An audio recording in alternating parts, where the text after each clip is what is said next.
बहुत स्वागत है आपका एपीएन में। आप देख रहे हैं देश की बात। मैं हूं राजश्री आपके साथ। और देश की बात में आज बहुत कुछ होगा, लेकिन चर्चा हम जरूर करेंगे ठंड की भी। नोटबंदी के आम जनता पर जो असर पड़ा है वो भी हम दिखाएंगे आपको। पूर्वांचल के गांव का एक दर्द हम दिखाएंगे आपको, जो नोटबंदी से वहां पर लोग झेल रहे हैं। जनता की तकलीफ कम करने के लिए अब सरकार ने कौन सी नई पहल की है, ये भी हम आपको बताएंगे। और रिजर्व बैंक के नए आदेश पर वित्त मंत्री ने क्यों दी है सफाई, ये आपको समझाएंगे। और क्या कहा है वित्त मंत्री ने, ये जरूर आपके सामने होगा। उधर राहुल गांधी और चिदम्बरम ने फिर बोला है मोदी सरकार पर हमला। क्या बोला है, क्या कहा है और इसमें कितना दम है, ये सब कुछ आपके सामने रखेंगे। रेलवे बजट में क्या जनता को कोई रियायत या कोई राहत मिलने की उम्मीद है, और इस उम्मीद को कितना अमली जामा पहनाने की कोशिश करेगी मोदी सरकार, ये आपके सामने होगा। देश के अगले प्रधान न्यायाधीश जस्टिस JS कहर के सामने कौन सी चुनौतियां हैं, ये भी आपको हम बताएंगे। और विधानसभा चुनाव के मद्देनजर यूपी पर सौगातों की बारिश जो उसकी सरकार कर रही है, ये आपको दिखाएंगे। उधर चंडीगढ़ से मिले संदेश ने कैसे कम की है बीजेपी और सरकार की चिंता, और क्यों अमित शाह ने कहा है कि नोटबंदी को जनता की हामी मिल चुकी है, ये आपको दिखाएंगे। और इस बार चुनाव आयोग ला रहा है नई खूबी वाली EVM मशीन। इस EVM मशीन में कौन सी खूबियां होंगी, ये आपके सामने होगा आज। और त्रिपुरा विधानसभा में विरोध दर्ज कराने का नजर आया अनोखा अंदाज, और इस अंदाज से आपकी क्या प्रतिक्रिया होगी, ये जरूर आप देखिए इन तस्वीरों को, और उसके बाद आप अपनी प्रतिक्रिया हमें दीजिए। क्यों पाकिस्तान में हुई है 5000 के नोट बंद करने की तैयारी, क्या वहां पर भी नोटबंदी हो सकती है, ये हम आपको बताएंगे। पाक को भारत की कौन सी नसीहत है, ये भी आपको दिखाएंगे। और रूस के राजदूत की टर्की में हत्या का खतरनाक मंजर, और उसके बाद बर्लिन में बेकाबू ट्रक ने कई लोगों को कुचला, जिसे ये कहा जा रहा है कि ये भी एक आतंकी हमला था, साजिश थी। और इसको लेकर पूरे विश्व में किस तरह की प्रतिक्रियाएं हैं, ये हम आपके सामने रखेंगे। और इन तमाम घटनाओं से विश्व का समीकरण कैसे बदल सकता है, ये भी आपको बताएंगे। साथ ही बताएंगे कि डोनाल्ड ट्रंप को कैसे मिला इलेक्टोरल कॉलेज से समर्थन, और उसके क्या मायने हैं, ये हम आपके सामने होगा, रखेंगे आपके सामने। और साथ ही आपको दिखाएंगे कि कौन बने भारतीय क्रिकेट टीम की जीत के नायक, और इस जीत के क्या मायने हैं, ये सब कुछ आपके सामने होगा। तो चलिए शुरू करते हैं देश की बात के इस नए सफर को।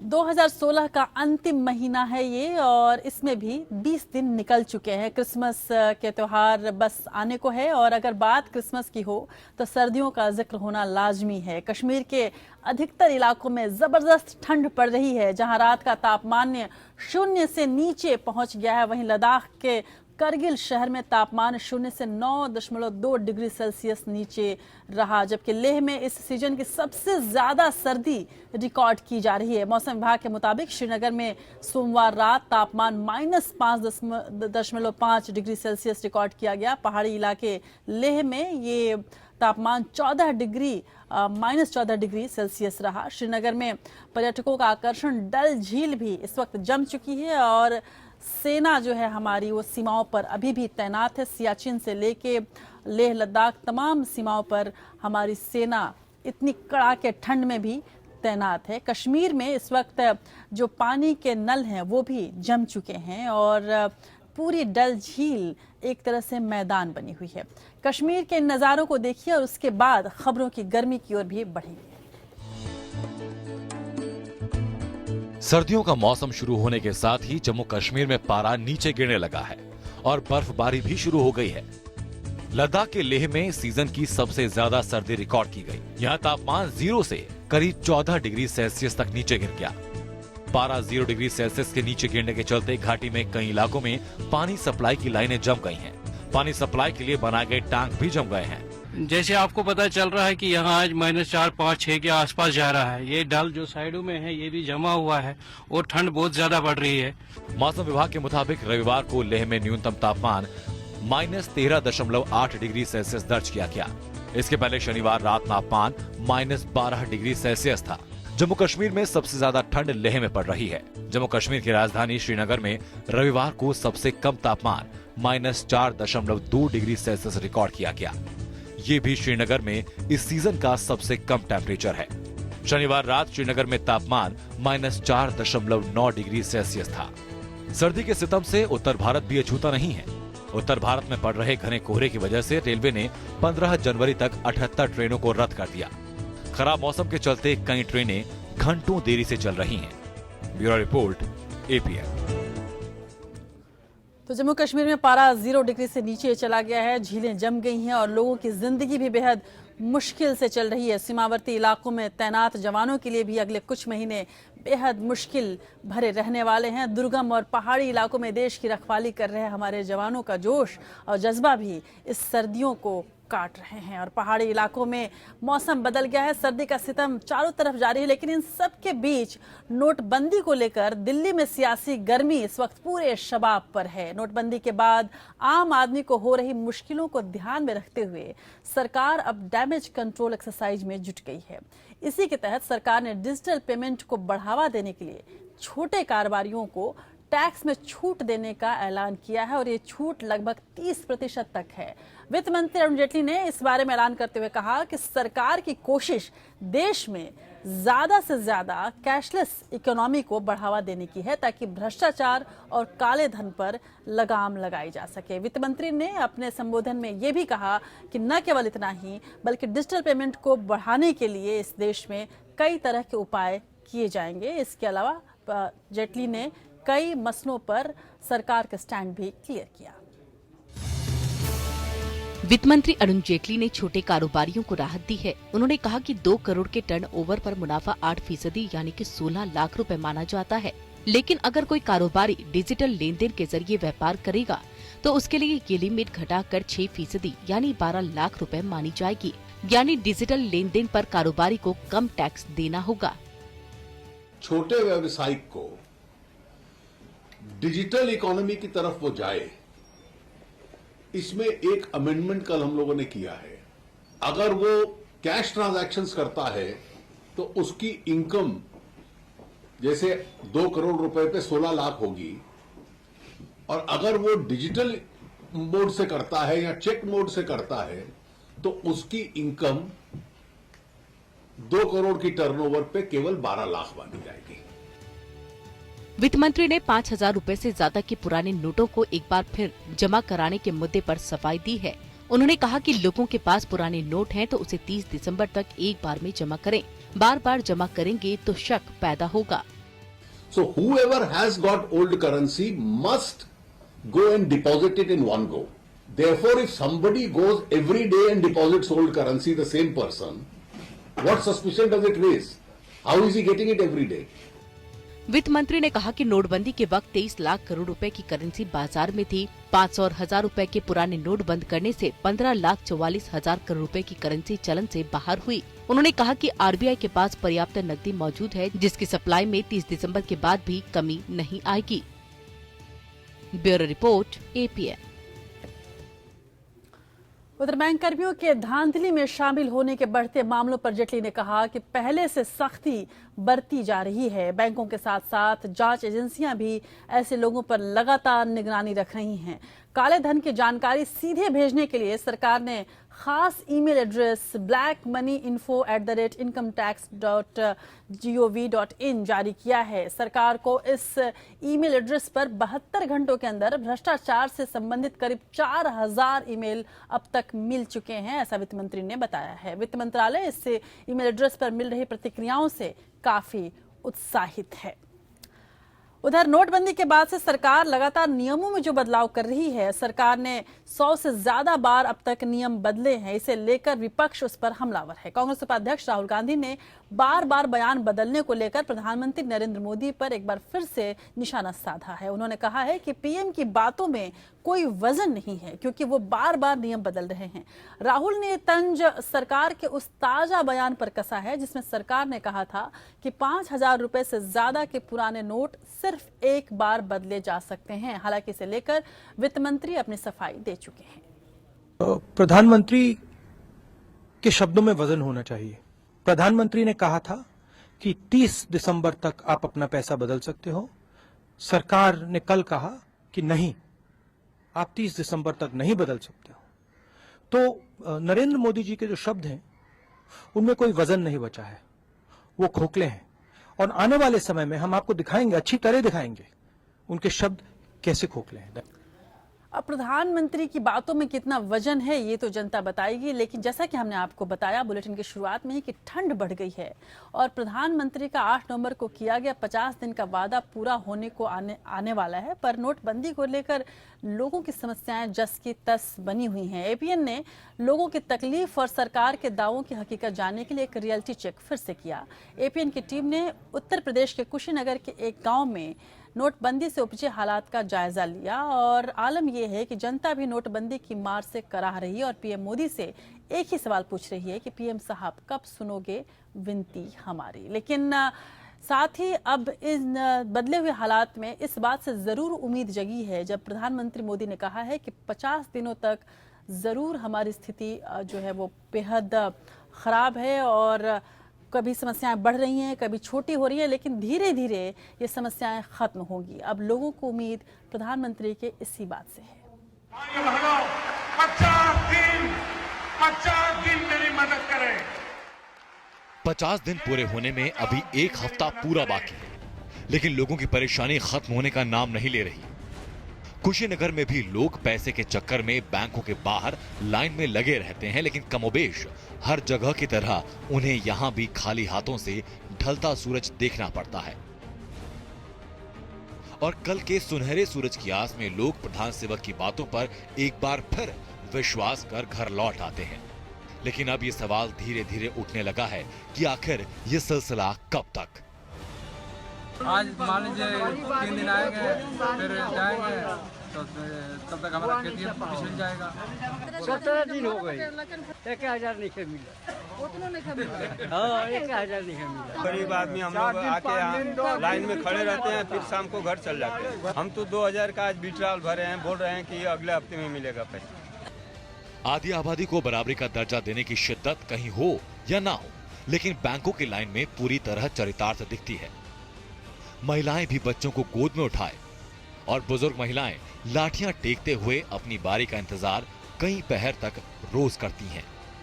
पैसा जमा करे में माने मिलत नहीं है, कितना दिन हो गए। ये बना बिया ने रोज आवत आनी सर, रोज आवत आनी सर, अल्लाह मारा के आदमी बानी सब ठंडी में आवत आनी सर। कर के देले वाला नाम लड़का लड़का में मोरंडा हो खाता ओ सोमार के दिन का पैसा लागल बाटे, अथी पासबुक जमा बाटे। हां, आ मिलत नहीं के पैसा 8 दिन 10 दिन तो जमा कर देन सब दिन बकर धल बेच ले ले के 2 दिन पैसा दा कर ले के 2 दिन कोई जमा कर तो 8 दिन बताओ अब भुला जाए तो पासबुक जमा कर ले फिर 8 दिन 2 रुपया लत आदमी किन बेचै के खाई जाए। हाल कहाला भइल जाए, पैसा ना चली तो ले एक आदमी में डाल दिया। आई अब 1 रुपया ना के दावा बीरू करो, चाहे आदमी या चाहे खा पियो लइकन के वही न सिर्फ आम जनता बल्कि जिन लोगों को इस मुहिम का सिपाही बनाया गया था, वो सिपाही भी अब अपनी तलवार की धार को लेकर दुविधा में हैं। हुक्मरानों की तरफ से जो भी कहा जा रहा है, इनकी जुबान से निकलते शब्द उससे बिल्कुल जुदा हैं। ना नोट है और ना ही कोई ठोस उम्मीद है, तो सिर्फ एक खोखली सी दलील। नहीं, रोज नहीं मिल रहा है ना, जैसे किसी दिन मिला किसी दिन नहीं मिला। वो ये रहा है कि अभी तो हम लोग खुद जाके ले रहे हैं, आधे दिन हम पटरौना ही बैठे रहते हैं। हम यहाँ ब्रांच पे 2 बजे आ रहे हैं, तो रोज नहीं मिलता है। कभी 1 लाख मिल गया, कभी 1.5 लाख मिल गया, ऐसे करके इकट्ठा जब होता है 4 लाख से ऊपर, तभी हम बांटने की स्थिति में रहते हैं। बैंक के कर्मचारी कितनी भी सफाई दें, लेकिन लोग बैंक कर्मचारियों पर नाकामियों का ठीकरा फोड़ रहे हैं। सब जितना गड़बड़ी है सब बैंक वालों का है। मोदी जी का फैसला सही है, लेकिन बैंक वाला टोटल जितना गड़बड़ी कर रहे हैं सब बैंक वाले कर रहे हैं। अंदर सब पैसा दे रहे हैं और गरीब यहाँ मर रहा है। कोई नोटबंदी से जनता परेशान है, लेकिन सरकार दावा कर रही है कि हालात जल्दी ही ठीक हो जाएंगे। सरकार लोगों को डिजिटल होने की बात कह रही है, लेकिन गांव में डिजिटल की हवा निकली है। अब तो आज तो मैं कैशलेस करके पेट्रोल भरा के आया हूँ कि देखो कैशलेस का क्या होता है। कि और कैशलेस की ये व्यवस्था है कि कल मैं पेट्रोल पंप पे गया तो 2-3 पेट्रोल पंप पे कहीं वही था, स्वैप मशीन ही नहीं थी। एक रिलायंस के गया, वहाँ पे गया तो सर्वर स्लो है। आज सुबह मैंने फिर ट्राई किया कि देखिए इससे क्या अनुभव रहता है, तो सुबह जाके मैं पेट्रोल भरा पाया। वैसे 1000-2000 हम लोग पटरौना ब्रांच जाते हैं, तो वो जैसे सिटी की ब्रांच है मेन, तो वहाँ से हम लोग अपना सैलरी थोड़ा बहुत निकाल लेते हैं। सरकार डिजिटल से लेन देन की अपील कर रही है, लुभाने के लिए लोगों को कई तरह की छूट दे रही है, ड्रॉ भी निकाले जा रहे हैं, लेकिन सरकार की इस कोशिश पर तकनीक ही पलीता लगा रही है। Bureau report, APN. तो कुशीनगर के एक गांव के एक ब्रांच की एक मिसाल है बस ये। आम लोगों की तकलीफ का एक आईना है ये।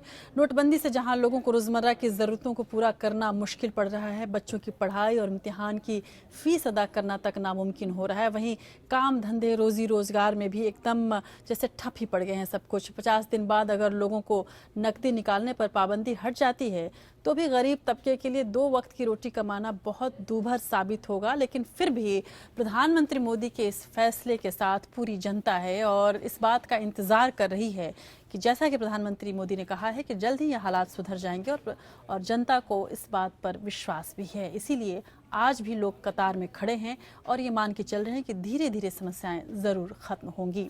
उधर विधानसभा चुनाव के पहले पंजाब में बीजेपी के लिए बड़ी खुशखबरी आई है। चंडीगढ़ नगर निगम के चुनाव में बीजेपी ने 26 में से 20 वार्डों में जीत दर्ज कर ली है। 1 सीट उसके सहयोगी शिरोमणि अकाली दल को मिली है। कांग्रेस 4 सीटों पर सिमट कर रह गई है। साल 1996 के बाद बीजेपी को बहुमत मिला है। चंडीगढ़ नगर निगम चुनाव के दौरान 122 उम्मीदवार मैदान में थे, इनमें से 67 निर्दलीय थे।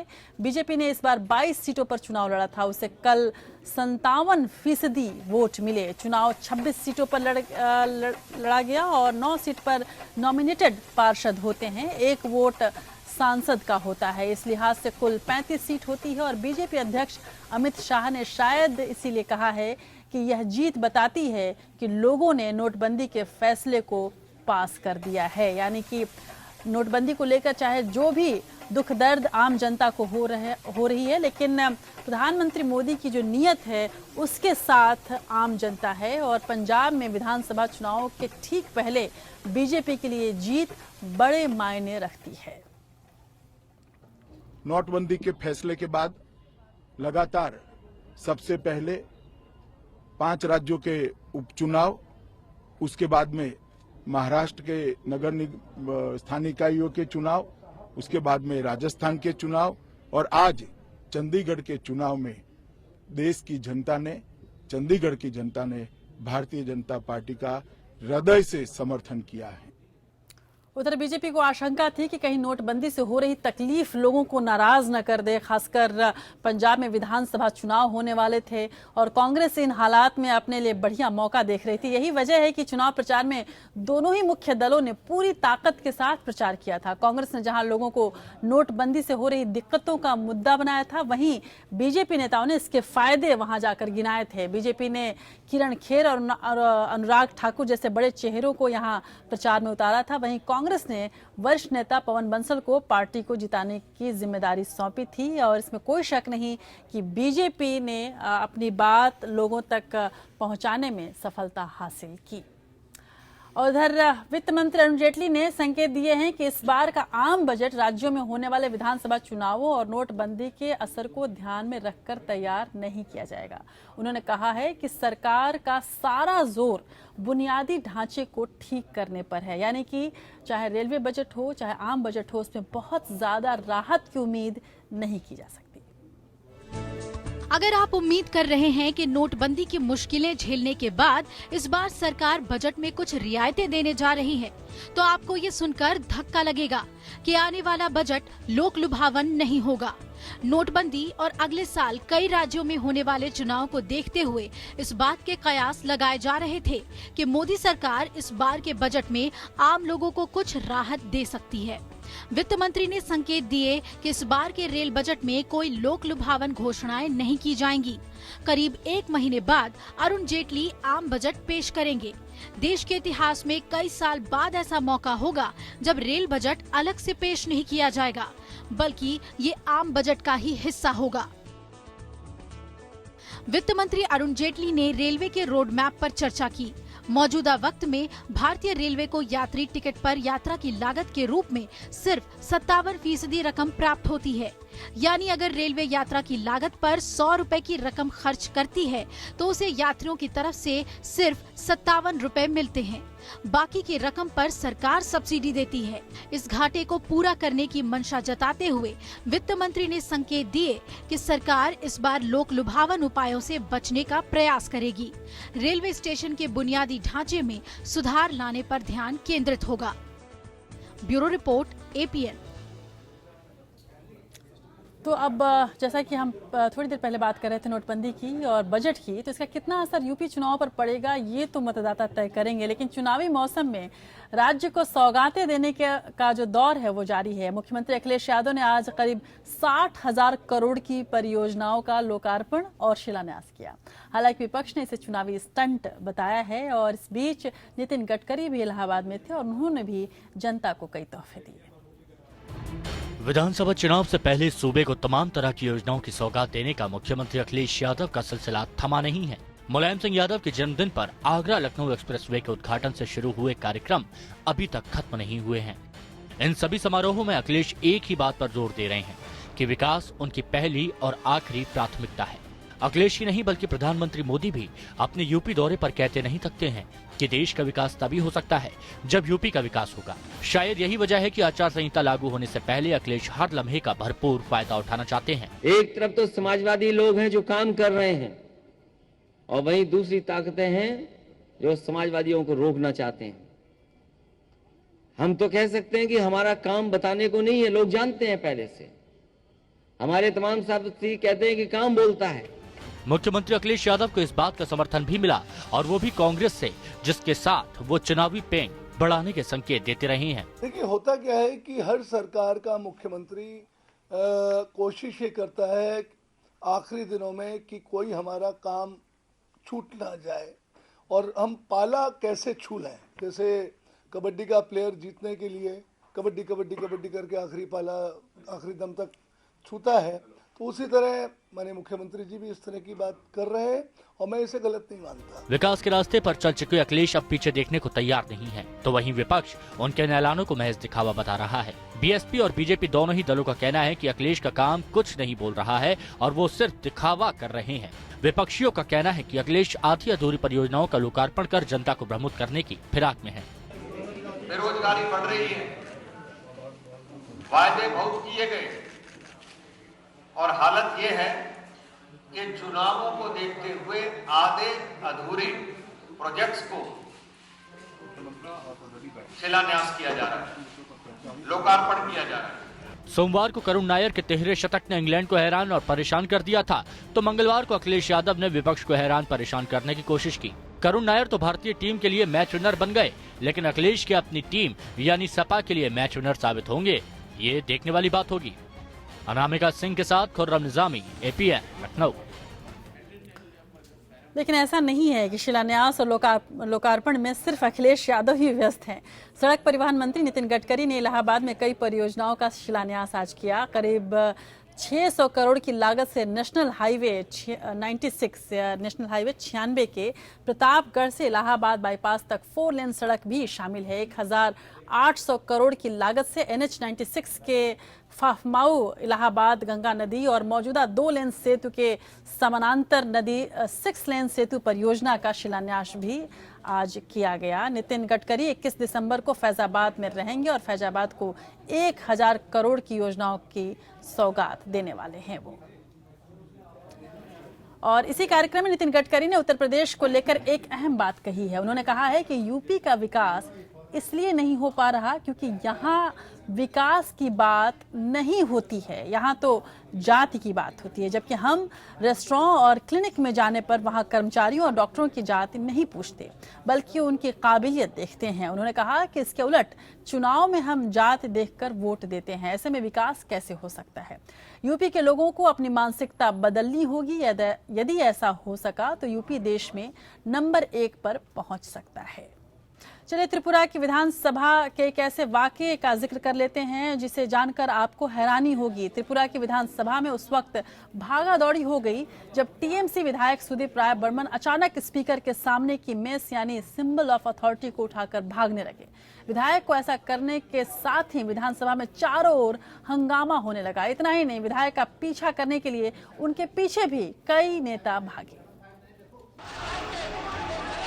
नोटबंदी पर संसद में हुआ हंगामा अभी लोगों के जहन से पूरी तरह से उतरा भी नहीं था कि पूर्वोत्तर के राज्य त्रिपुरा में भी कुछ ऐसा ही नजारा देखने को मिला। त्रिपुरा विधानसभा में चौंकाने वाला नजारा सामने आया, जहां टीएमसी विधायक सुदीप राय बर्मन कार्यवाही के दौरान स्पीकर की छड़ी यानी कि सिंबल ऑफ अथॉरिटी लेकर भाग गए। इस घटना के बाद विधानसभा की कार्यवाही कुछ देर के लिए स्थगित करनी पड़ी। दोबारा कार्यवाही शुरू होने पर अध्यक्ष रामेंद्र चंद्र देवनाथ ने मेज ले जाने की घटना की निंदा की। सदन की कार्यवाही शुरू होते ही विपक्षी नेता और टीएमसी विधायक सुदीप राय बर्मन ने एक अखबार में छपी खबर का मुद्दा उठाया।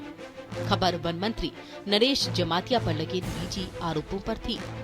जमातिया ने इस रिपोर्ट का विरोध किया और उसके बाद विधानसभा में हंगामा शुरू हो गया। ऐसा पहली बार नहीं है कि त्रिपुरा विधानसभा में सिंबल ऑफ अथॉरिटी यानी कि छड़ी लेकर कोई भागा हो। जनवरी 1972 में भी त्रिपुरा को पूर्ण राज्य का दर्जा मिलने के बाद से विधानसभा से मेज यानी कि छड़ी ले जाने की घटना 5 बार हो चुकी है। Bureau report, APN। उधर एक और बड़ी खबर उत्तर पूर्व राज्य से ही। मणिपुर में रविवार को हुई हिंसा के बाद वहां कर्फ्यू लगा दिया गया था, जो कि अब भी जारी है। राज्य में कुछ जगहों पर सिर्फ रात का कर्फ्यू है, जबकि कुछ इलाकों में 24 घंटे का कर्फ्यू लगाया गया है। दरअसल ताज़ा समस्या तब शुरू हुई जब मणिपुर की सरकार ने 7 नए जिलों को बनाने की घोषणा की। नागा समुदाय और नागा संगठनों ने ये कहते हुए इसका विरोध किया कि वो ऐतिहासिक तौर पर नागा इलाके हैं और उनके प्रस्तावित ग्रेटर नागालिम का हिस्सा हैं। वैसे नए जिले बनाने का अधिकार तो राज्य सरकार के पास है, उसे चुनौती नहीं दी जा सकती। लोगों में असल नाराजगी की वजह नागा लोगों के पिछले 1-1.5 महीने से लागू की गई आर्थिक नाकेबंदी है, जिससे इम्फाल घाटी में लोगों की परेशानी बहुत बढ़ गई है। घाटी में पेट्रोल 350 रुपए लीटर मिल रहा है, गैस का एक सिलेंडर 2000 रुपए में मिल रहा है, आलू 100 रुपए किलो से ज्यादा और प्याज 50 रुपए किलो से ज्यादा मिल रहा है। इसकी वजह से लोगों की रोजमर्रा की जिंदगी बेहद मुश्किल हो गई है, लेकिन राज्य सरकार की ओर से कोई ठोस कदम अभी तक नहीं उठाए गए हैं, इसलिए वहां के लोगों की परेशानी और ज्यादा बढ़ गई है।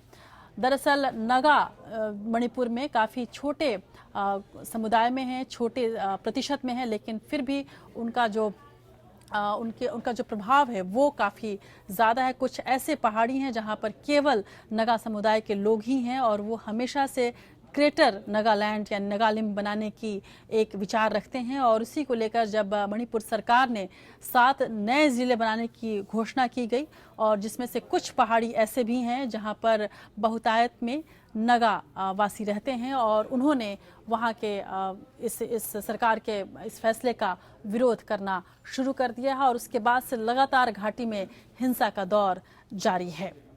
और इस पर बातचीत करने के लिए हमारे सहयोगी वेलरी जुड़ रही हैं मणिपुर से ही। सीधे सीधे वेलरी के पास चलते हैं। वेलरी, लंबे समय से खबर आ रही थी कि मणिपुर में लगातार हिंसा का दौर जारी है, क्या स्थिति है अभी? हाँ, हेलो जी। हाँ, इम्फाल में मामला दिन ब दिन गंभीर होती जा रही है। कल रात से इंडेफिनेट बैन डिक्लेयर किया है, तो रास्ते में अभी आपको there is nobody running around and since it has started since December 9 को जब इबोबी सिंह गवर्नमेंट ने डिक्लेयर करा था कि 7 न्यू डिस्ट्रिक्ट्स बनाएंगे, तब से वायलेंस हो रहा है, काउंटर ब्लॉकेड हो रहा है, तो इस वजह से बहुत प्रॉब्लम हो रही है इम्फाल में। आम लोगों को किस तरह के दिक्कतों का सामना करना पड़ रहा है वेलरी? आम लोग अब बाहर ही नहीं जा पा रहे अब, क्योंकि पूरा रोड्स बंद है और फिर पूरा ब्लॉक कर दिया गया। या तो मेटेस ने ब्लॉक किया है या तो नागाज ने ब्लॉक किया है, तो सब में ब्लॉकेज है। तो खरीदारी के लिए भी बाहर नहीं जा पा रहे, कुछ भी काम नहीं हो पा रहे और सब बहुत डरे हुए हैं अभी। और वैली जो कन्फ्लिक्ट, जो आपस में जो विरोध है, उसकी मुख्य वजह क्या है? दोनों ग्रुप्स के तरफ से क्या कहा जा रहा है? सरकार ने 7 जिले बनाए, उसका विरोध आखिर क्यों हो रहा है वहां पर?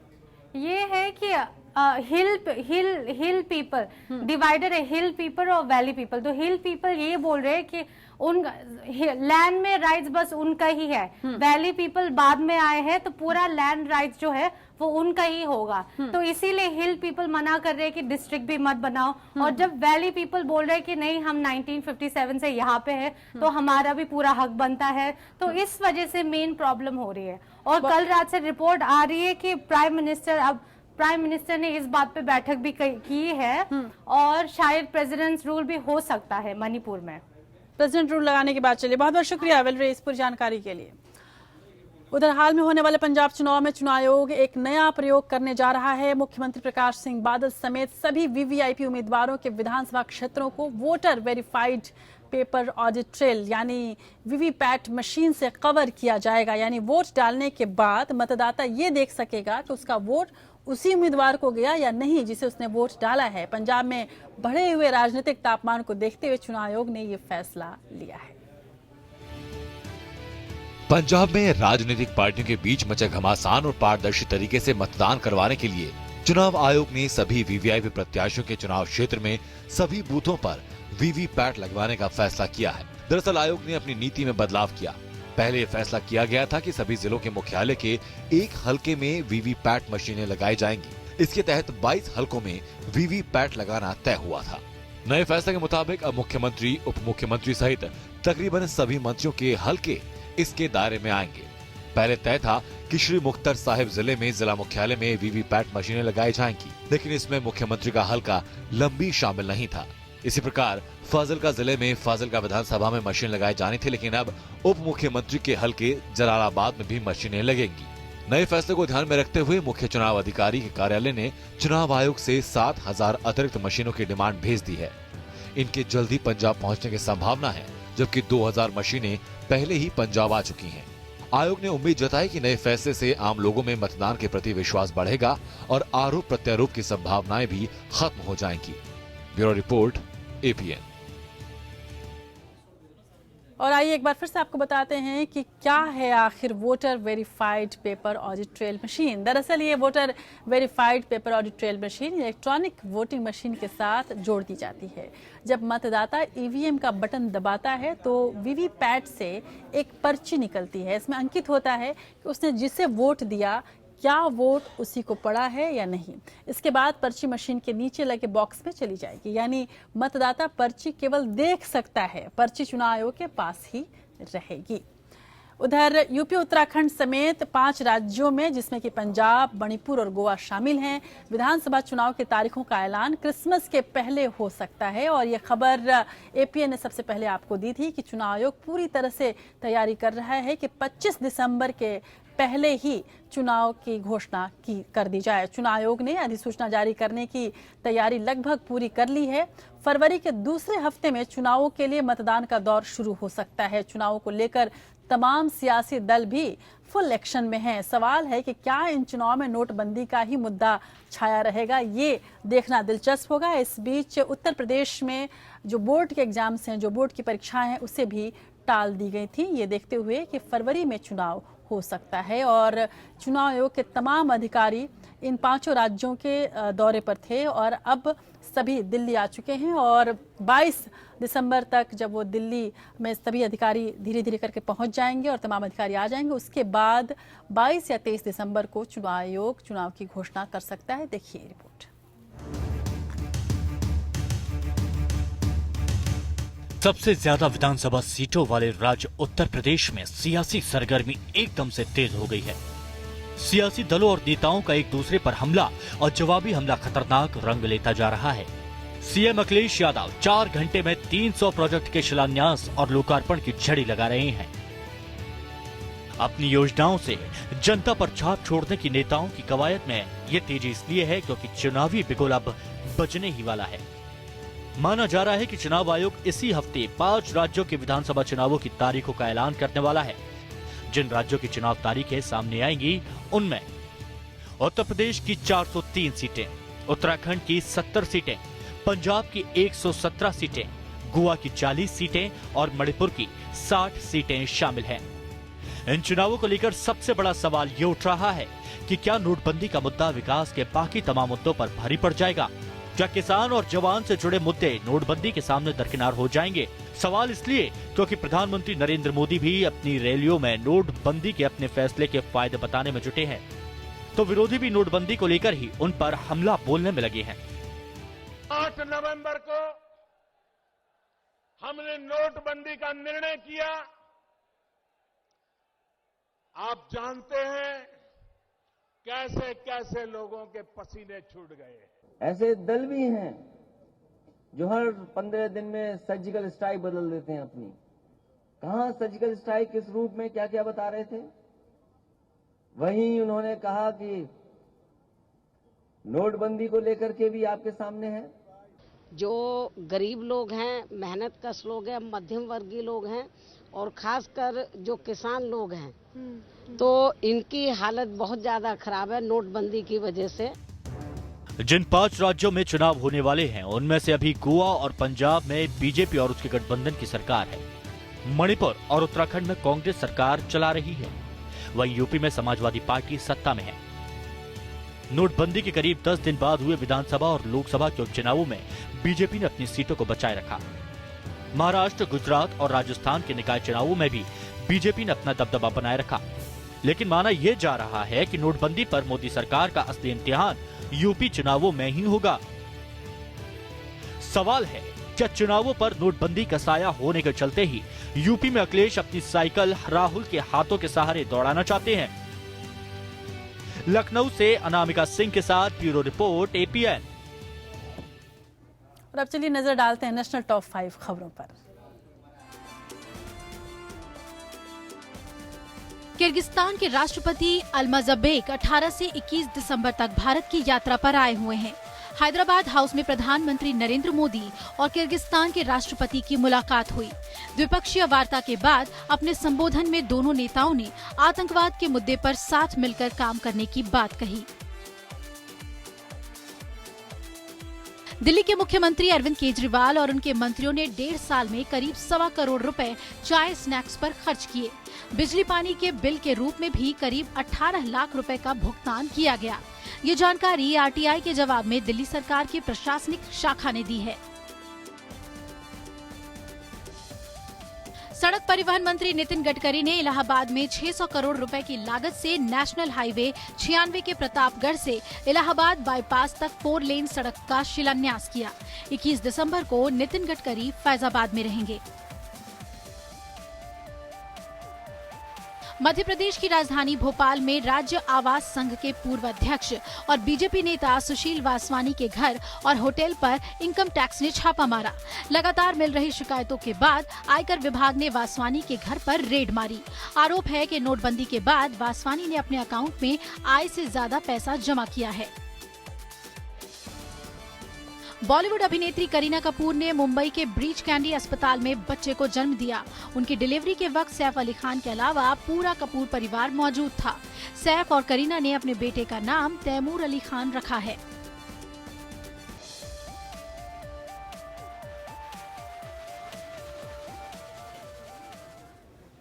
और अब कुछ अंतर्राष्ट्रीय खबरें लेते हैं और सबसे पहले बात करते हैं पाकिस्तान की। भारत की नोटबंदी अब पाकिस्तान तक पहुंचने वाली है। नोटबंदी के मुद्दे पर पाकिस्तान भारत के नक्शे कदम पर चलता दिखाई दे रहा है। काले धन पर लगाम लगाने के लिए जल्द ही पाकिस्तान में भी 5,000 रुपए के नोट पर रोक लगाई जा सकती है। हालांकि इसके लिए लोगों को 3 से 5 साल का वक्त दिया जाएगा। आतंकवाद को बढ़ावा देने के मुद्दे पर भले ही पाकिस्तान किसी की ना सुनता हो, लेकिन भारत में नोटबंदी के फैसले को अपने यहाँ लागू करने को लेकर वो गंभीर नजर आ रहा है। काले धन और भ्रष्टाचार को रोकने के लिए पाकिस्तान की संसद ने 5,000 रुपए के नोटों को हटाने के प्रस्ताव पर मंजूरी दे दी है। इस फैसले के लागू होने के बाद पाकिस्तान में चलन के मौजूद करीब 30% करेंसी बाहर हो जाएगी। हालांकि ये भी तय किया गया कि इन नोटों को कैसे हटाया जाएगा। पाकिस्तान मुस्लिम लीग के सांसद उस्मान सैफ उल्लाह खान ने संसद के सामने ये प्रस्ताव रखा था। सांसद की ओर से प्रस्ताव में कहा गया कि 5,000 रुपए के बड़े नोट बंद कर काले धन पर रोक लगाई जा सकती है। साथ ही लोगों में बैंक के इस्तेमाल की आदत को भी बढ़ावा दिया जा सकता है। 5,000 के नोटों को 3 से 5 साल के भीतर बंद करने की सलाह दी गई, ताकि बिना किसी संकट के नोट हटाए जा सकें।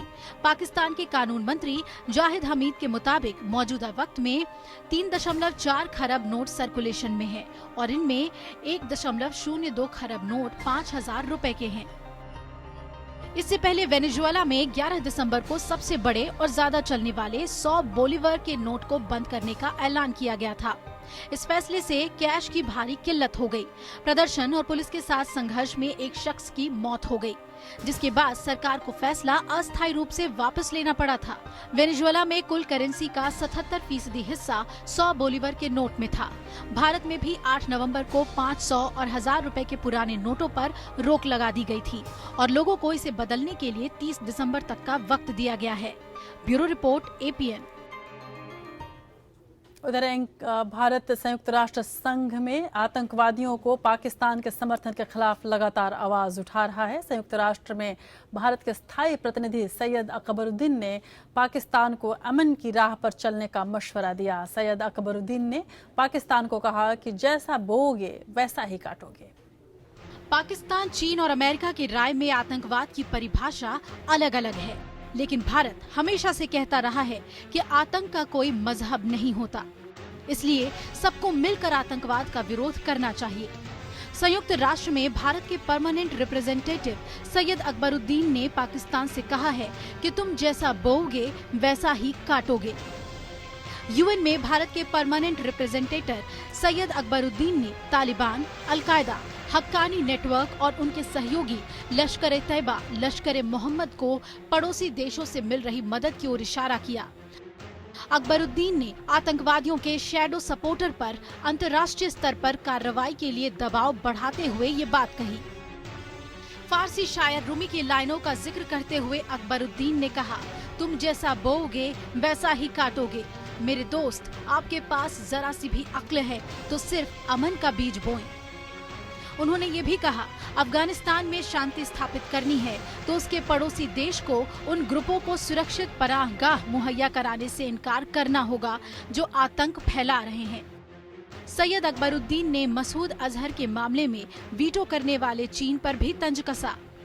उन्होंने UN में आतंकवाद जैसे मुद्दे के खिलाफ कदम उठाने पर अलगाव को भी जिम्मेदार ठहराया। उन्होंने साफ कहा कि आतंकवाद पर किसी तरह का समझौता नहीं करना चाहिए। उन्होंने दहशतगर्दी के खिलाफ लड़ाई के लिए अफगानिस्तान की सराहना भी की और दुनिया की बिरादरी को अपने कदम पीछे न खींचने की सलाह दी। भारत ने हाल ही में पठानकोट हमले मामले में पाकिस्तान स्थित जैश-ए-मोहम्मद के सरगना मसूद अजहर को मास्टरमाइंड बताया है। Bureau report, APN। और अब वो खबर जिसने पूरे दुनिया को हिला दिया। तुर्की में रूस के राजदूत आंद्रे कार्लोफ की हत्या कर दी गई। तुर्की की राजधानी अंकारा में रूसी राजदूत एक आर्ट गैलरी में भाषण देने के लिए उठे ही थे कि उन पर 22 साल के मेवलूत मर्त ने गोली चला दी। बताया गया है कि हमलावर एक पुलिस अधिकारी है। इस हत्या को सीरिया में रूस के दखल से जोड़कर देखा जा रहा था, क्योंकि इस हत्या के बाद मृते ने बार बार अलेप्पो अलेप्पो कहा और साथ ही कहा कि सीरिया में जो कुछ भी हो रहा है रूस वो गलत कर रहा है।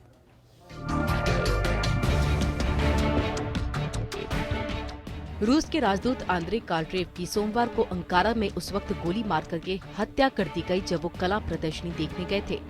राजदूत पर गोली चलाने वाला कोई और नहीं बल्कि तुर्की का ही एक पुलिस अफसर था। हमलावर ने बंदूक बाहर निकाली और राजदूत को पीछे से गोली मार दी। गोली लगते ही कार्लोफ जमीन पर गिर गए और गोली चलाने के बाद हमलावर चिल्ला रहा था, अलेप्पो को मत भूलो, सीरिया को मत भूलो।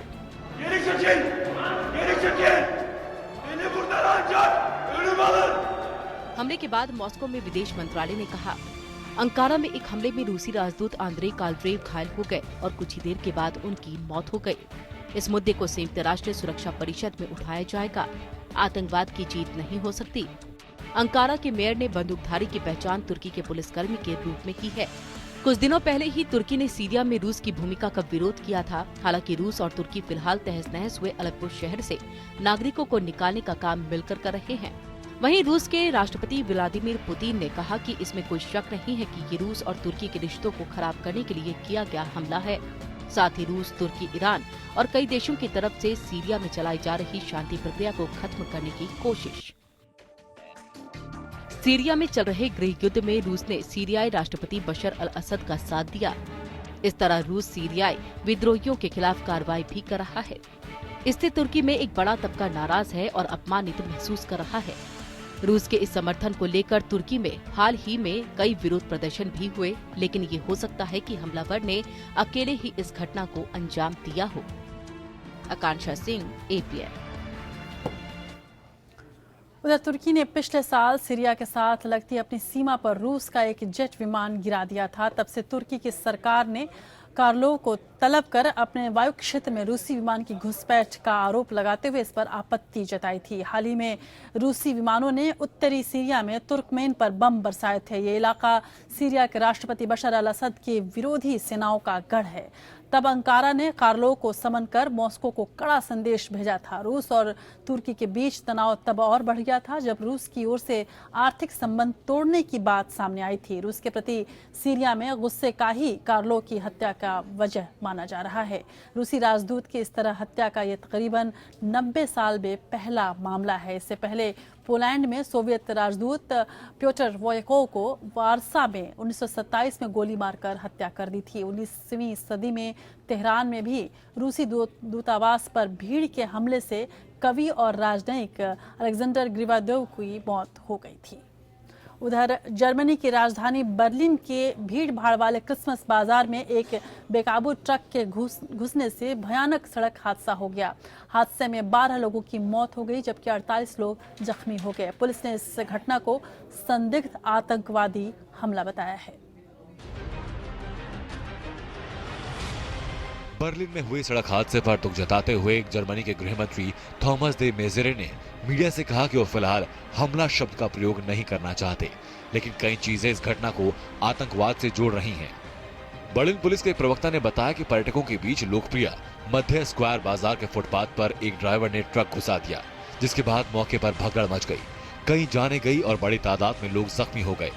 इसके बाद मौके पर एम्बुलेंस और भारी हथियारों से लैस पुलिस घटनास्थल पर पहुंची। एक ऑस्ट्रेलियाई प्रत्यक्षदर्शी जो मौके पर मौजूद थी, उसने बताया कि जब ट्रक भीड़ भरे बाजार में घुसा तो उस वक्त वो घटनास्थल से कुछ ही मीटर की दूरी पर थी। उसने तेज गति से आते बड़े काले ट्रक को देखा जिसने बाजार में घुसकर कई लोगों को रौंद दिया। तभी लाइटें बंद हो गई और सब कुछ नष्ट हो गया।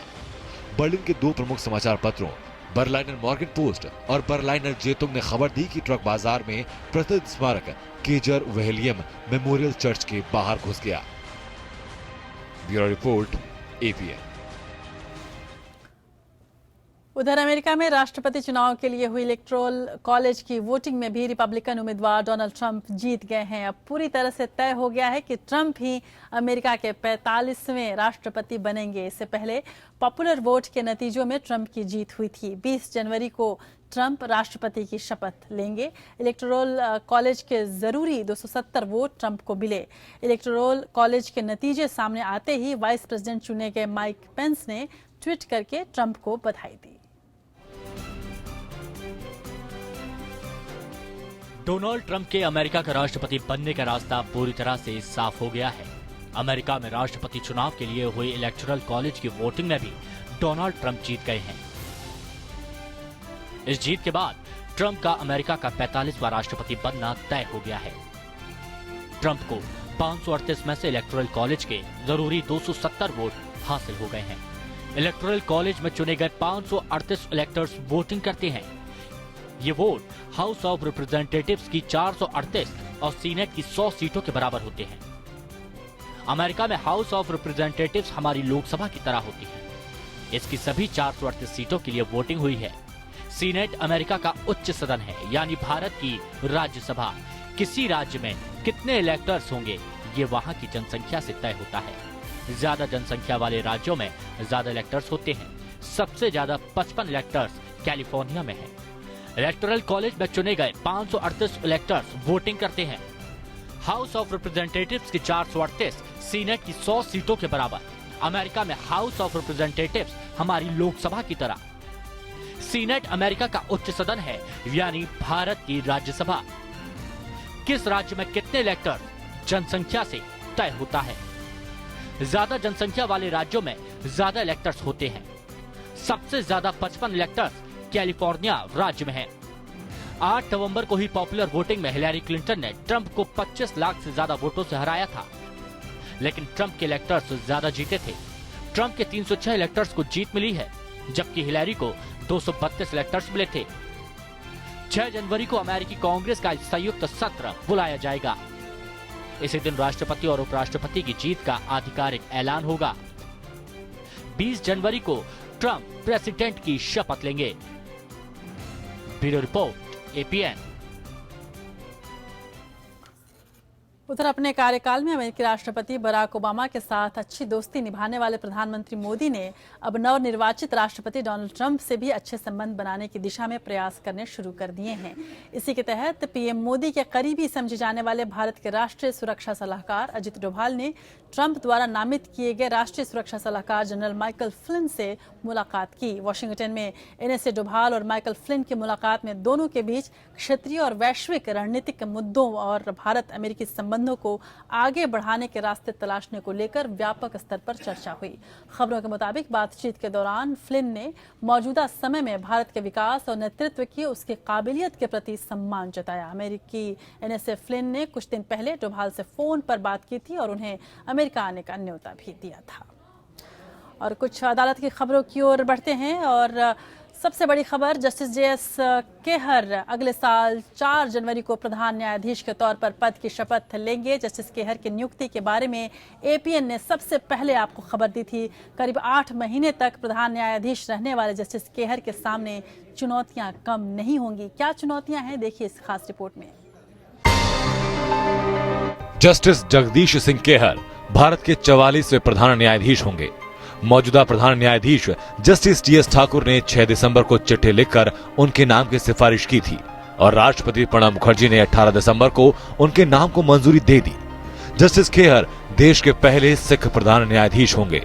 जस्टिस खेहर को प्रधान न्यायाधीश बनाए जाने के बारे में सबसे पहले एपीएन ने ही 6 दिसंबर को खबर दिखाई थी। इसके बाद जब बाकी जगह उनकी नियुक्ति पर कयास लगाए जा रहे थे, तब रविवार 18 दिसंबर को एपीएन ने सबसे पहले बताया था कि राष्ट्रपति ने जस्टिस केहर के नाम पर मोहर लगा दी है। नाम पर जब लग रहे थे कयास, तब एपीएन ने की थी नाम की पुष्टि। जस्टिस केहर 4 जनवरी से कार्यभार संभालेंगे। जब किसी ने नहीं दी थी खबर, तब एपीएन ने बताया जस्टिस केहर का नाम। वे 4 अगस्त 2017 तक अपने पद पर बने रहेंगे। अदालत की हर खबरों में सबसे आगे एपीएन। प्रधान न्यायाधीश बनते ही जस्टिस केहर को कई मामलों पर सुनवाई कर फैसले देने होंगे। इनमें सबसे बड़ा नोटबंदी का मामला है। ये मामला सुप्रीम कोर्ट की संविधान पीठ को सौंप दिया गया है। जस्टिस केहर के सामने बीसीसीआई में लोढ़ा समिति की सिफारिशों को पूरी तरह लागू करने का मामला भी आएगा। साथ ही वो जजों की नियुक्ति के लिए बनाए जा रहे विवादास्पद नेशनल जुडिशियल अपॉइंटमेंट कमीशन यानी एनजेएसी एक्ट की सुनवाई कर रही 5 जजों की संविधान पीठ की अध्यक्षता भी कर रहे हैं। इसके अलावा उनके सामने सुप्रीम कोर्ट और हाई कोर्ट्स में जजों के खाली पड़े पदों को भरने की भी जिम्मेदारी होगी। जस्टिस केहर की ही बेंच ने सुब्रत राय सहारा को जेल भेजने का आदेश दिया था। हाल ही में उन्होंने दैनिक कर्मियों के लिए भी समान कार्य के लिए समान वेतन वाला फैसला दिया था। जस्टिस केहर 27 अगस्त 2017 तक इस पद पर रहेंगे। Bureau report, APN.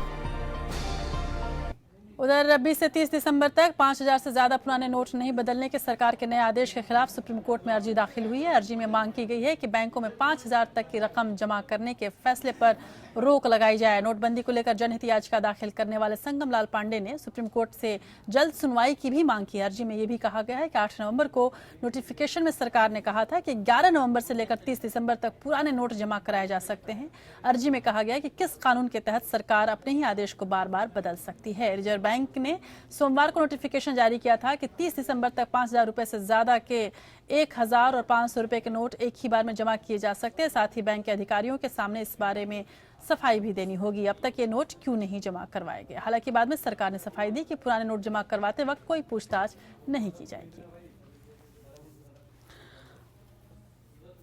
और देश की बात की अंतिम खबर, लेकिन बड़ी खबर और अच्छी खबर, खेल जगत की खबरों में भारत ने चेन्नई क्रिकेट टेस्ट में इंग्लैंड को 1 पारी और 75 रनों से हराकर 5 टेस्ट मैच की सीरीज 4-0 से जीत ली है। मैच में 13 शतक जमाने वाले Karun Nair man of the match बने, जबकि कप्तान Virat Kohli man of the series के खिताब से नवाजे गए। भारत के लिए जीत ऐतिहासिक है। करुण नायर के शानदार 13 शतक और रविंद्र जडेजा के करियर बेस्ट बॉलिंग परफॉर्मेंस के दम पर भारत ने इंग्लैंड से सीरीज का आखिरी टेस्ट मैच 1 पारी और 57 रन से जीत लिया।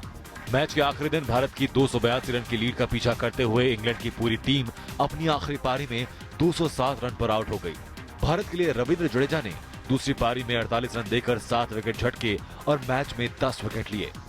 इंग्लैंड ने अपनी पहली पारी में 477 रन बनाए थे। ये भारत का अभी तक का टेस्ट क्रिकेट का सबसे बड़ा स्कोर है। भारत ने 5 मैचों की सीरीज 4-0 से अपने नाम कर ली। Karun Nair man of the match बने तो वहीं Virat Kohli man of the series. Series के 5 मैचों में विराट ने 109.16 की औसत से 655 रन बनाए। मुंबई टेस्ट में उन्होंने दोहरा शतक लगाते हुए करियर का बेस्ट स्कोर 235 रन भी बनाया। विराट कोहली ने अपनी युवा टीम की सराहना की, जिसमें उन्होंने लोकेश, राहुल और करुण नायर का नाम विशेष रूप से लिया। विराट ने रविंद्र जडेजा और तेज गेंदबाजों की भी तारीफ की। Bureau report, APN। और देश की बात में अब बात इतिहास की।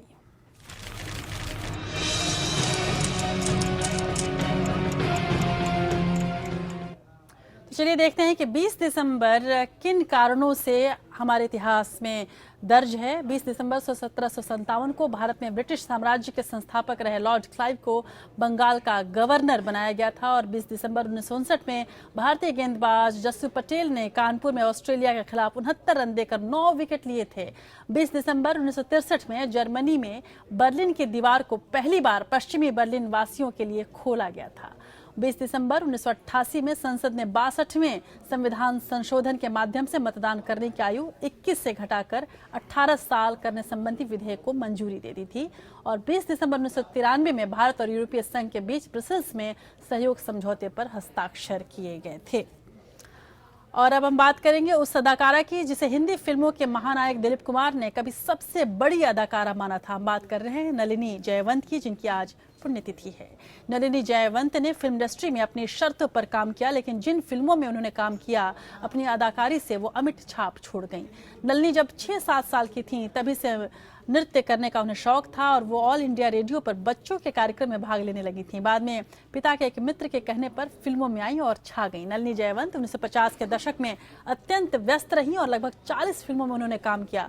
ख्वाजा अहमद अब्बास, रमेश सहगल, जिया सरहदी जैसे यथार्थवादी फिल्म निर्माताओं ने नलिनी जयवंत की अभिनय क्षमता को निखारा। इनकी कुछ यादगार फिल्में राहे शिकस्त, रेलवे प्लेटफॉर्म, मुनीम जी, समाधि, आवाज, नौजवान और जादू जैसी हैं। हम आपको नलिनी जयवंत के कुछ यादगार फिल्मी पलों के साथ छोड़ जाते हैं। मुझे दीजिए इजाजत। नमस्कार।